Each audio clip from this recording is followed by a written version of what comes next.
எல்லாருக்கும் நன்றி. ஓகே, யோகாசனம் அப்படின்னா என்ன, எதுக்காக அதை நம்ம கற்றுக்கணும், அதன் பயன்கள் என்ன என்பதனை பற்றி தான் பார்க்க போகிறோம். யோகம் என்ற சொல் யுஜ் என்ற, அதாவது சமஸ்கிருத மொழியில் உள்ள சொல்லின் வழியே பிறந்ததுதான் யோகம்.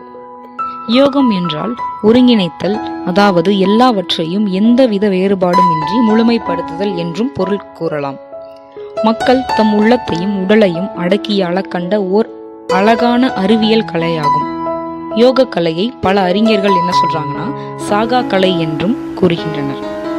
மிகவும் முக்கியமாக நம் முன்னோர்கள் 5000 ஆண்டுகளுக்கு முன்னரே கண்ட அரும்பெரும் கலையாக யோக கலை கருதப்படுகிறது. யோகத்தை சிவயோகம் என்பதும் சிவன் மக்களுக்கு உபதேசித்து கொடுத்த கலை என்பதும் ஆகும். இந்த யோகாசனத்தை முறையோடும் முழுமையோடும் நாம் கற்றுக்கொள்ள வேண்டும். இதன் சிறப்புகள் என்ன அப்படின்னு பார்த்தா, நம் தேகத்திற்கு வந்த நோய்களை போக்கியும் இனி நோய்கள் வராமல் காத்து ஒருவருக்கு சிறந்த உன்னதமான உடலை உருவாக்கவும் உதவுகிறது.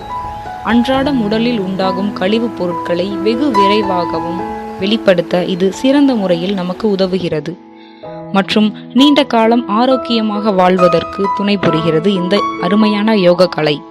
நெக்ஸ்ட், இதன் பயன்கள் என்ன அப்படின்னு பார்த்தா, பொதுவாக ஆசனங்களை முறையோடு செய்து வந்தால் உடல் வளம் பெறுவதுடன் மிகவும் சுறுசுறுப்போடும் விரைவாகவும் அன்றாட வாழ்வில் இயங்க முடியும். முக்கியமாக உடலில் பற்றி கொள்கின்ற நோய்கள் தொடக்க நிலையிலேயே முறியடிக்கப்படுகின்றன. நம் உடலில் உள்ள மிக முக்கிய உறுப்புகளான இதயம், நுரையீரல்கள் மற்றும் மூளைப்பகுதிகள் செழிப்படைந்து சிறப்புடன் பணியாற்றவும் செயலாற்றவும் முடிகிறது. நெக்ஸ்ட், மிகவும் முக்கியமான ஒன்றான நமது உடலுக்கு தேவையான ஒன்று அப்படின்னு பார்த்தா இரத்தம். அந்த இரத்த ஓட்டத்தை உடலெங்கும் இயல்பாக ஓடி உடலை பூரண பொலிவு பெற வைக்கிறது. அடுத்து ரொம்ப முக்கியமான ஒன்று என்னன்னா, இந்த யோக கலையை பற்றி சித்தர்கள் என்ன சொல்லியிருக்காங்கன்னு பார்க்கலாம். அதுலயும் திருமூலர் ரொம்ப அழகா சொல்லியிருப்பாரு.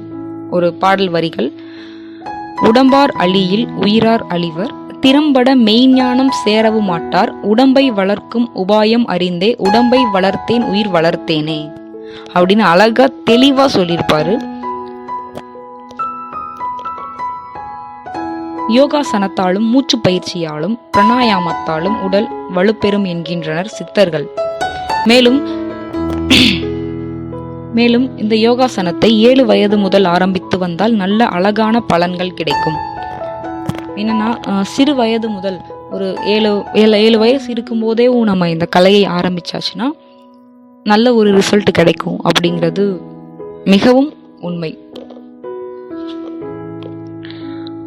பொதுவாக ஆசனங்கள் யாவும் உடற்பயிற்சி போன்றவையே என்றாலும் ஆசனங்கள் செயலிலும் நிலையிலும் வேறுபடுகின்றன.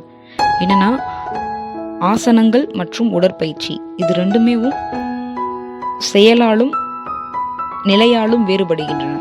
உடற்பயிற்சிகள் உடலின் மேற்புறத்தில் உள்ள உடல் தாதுக்களை வலிமைப்படுத்துகின்றனர். ஆனால் நமது யோக கலை உடலின் உள் உறுப்புகளை வலிமைப்படுத்துகின்றன.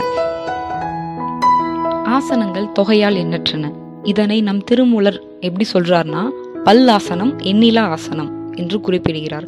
இருப்பினும் இவற்றுள் இன்று ஒரு சில ஆசனங்கள் மட்டுமே நம் நடைமுறையில் இருக்கின்றன. திருமூலர் அவரது தமிழ் 3000 பதுமாசனம், பத்திராசனம், குக்கூடாசனம், சிங்காசனம், சுத்திராசனம், வீராசனம், கோமுகாசனம் என்ற சிலவற்றை கூறியுள்ளார். ஓகே, நெக்ஸ்ட், யோகாவின் உதவியால் உடலை கட்டுக்குலையாமல் காப்பாற்ற முடியுமா என்ற கேள்விக்கு இந்திய பிரபல யோகா பயிற்சியாளர் பாடல் கித்வானி கண்டிப்பாக முடியும் அப்படின்னு தெளிவா சொல்றார். யோகாவின் மூலம் உடல் அழகை மேம்படுத்த முடியுமா என்று கேட்டால் கண்டிப்பாக அதுவும் முடியும் என்பதுதான் மிகவும் உண்மையான ஒன்று. நீங்கள் எந்த அளவுக்கு எத்தனை நிமிடத்திற்கு யோகாசனம் செய்கிறீர்களோ அதை பொறுத்துத்தான் உங்களுடைய வாழ்வில் உடலில் இருக்கும் தேவையற்ற கொழுப்பு கரைந்து உடல் பருமனை குறைக்க முடியும். மிகவும் எளிமையாக சொல்ல வேண்டும் என்றால் நம் வாழ்க்கையை மிகவும் அழகாக்க முடியும் யோக கலை. அடுத்த பதிவில் யோகாசன வகைகளை பார்ப்போம். நான் ஆரம்பத்திலேயே நன்றி சொல்லியிருப்பேன். நீங்க சப்ஸ்கிரைப் பண்ணுவீங்க அப்படின்னு நம்பிக்கை இருக்கு. வாழ்க வளமுடன். நன்றி.